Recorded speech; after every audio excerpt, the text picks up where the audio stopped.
కంచికామకోటి పీఠాధిపత్యం వహించిన చంద్రశేఖరేంద్ర సరస్వతి మహాస్వామి వారు ఒకానొకప్పుడు మధ్యాహ్న భోజనం పెడుతున్నారు. ఆయనకి భిక్ష అంటారు. ఆ భోజనం పెడుతుంటే ఆయన అన్నం తిని, పప్పు బాగుందిరా, దేంతో చేశావు అని అడిగారు వంటవాణ్ణి. తోటకూర పప్పు వేశానండి అన్నాడు. చాలా బాగుందిరా అన్నారు. మరునాడు తోటకూర పప్పు వేశాడు. 3-4 రోజులు తోటకూర పప్పే వేశాడు. ఎక్కడిదిరా తోటకూర అని అడిగారు. పీఠానికి వచ్చిన వాళ్ళకి చెప్పానండి, మీకు తోటకూర ఇష్టమని రోజు మోపులు తోటకూర తెస్తున్నారు, తోటకూరతో పప్పు వేస్తున్నానన్నాడు. ఆ మరునాడు భిక్షా సమయానికి అన్నం పెట్టారు.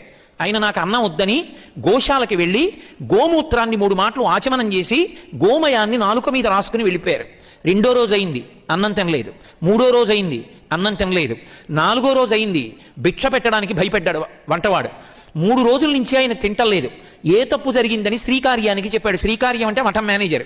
ఆయన వెళ్ళి నమస్కారం పెట్టి, అయ్యా ఏదో తప్పు జరిగింది, 3 రోజులుగా మీరు భిక్ష తీసుకోవట్లేదు, ఆ సమయానికి గోశాలలోకి వెళ్ళి గోమూత్రాన్ని ఆచమనం చేస్తున్నారు, గోమయాన్ని నాలుక మీద రాసుకుంటున్నారు, ఆవు పేడ, ఏదో తప్పు జరిగింది, ఏం జరిగిందని అడిగాడు.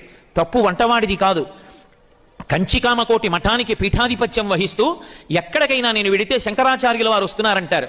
శంకరాచార్యుల వారి పేరు చెప్పుకుని బ్రతకవలసిన వాణ్ణి, కాషాయం కట్టుకుని అన్ని విడిచిపెట్టి దేనికి లొంగకుండా ఉండవలసిన వాణ్ణి, తోటకూర పప్పు బాగుంది అని రుచికి లొంగిపోయాను. ఆ మాట అన్నాను కాబట్టి వాడు రోజు తోటకూర పప్పు పెడుతున్నాడు. ఏ నాలుక రుచికి లొంగిపోయిందో ఆ నాలుకతో రేపు పొద్దున్న శంకరాచార్యులు వారు వచ్చారని పూర్ణకుంభం పెడితే, పూర్ణకుంభం మీద చెయ్యేసి సభలోకి వెళ్ళి కొన్ని వేల మందికి భక్తి జ్ఞాన వైరాగ్యముల గురించి నేనేం చెప్పను. కాషాయం కట్టుకుని రుచికి లొంగిపోయాను కనుక ఆ తప్పు జరిగినందుకు ఏ నాలుక రుచికి లొంగిందో ఆ నోటిని గోమూత్రంతో ఆచమనం చేసి గోమయంతో శుద్ధి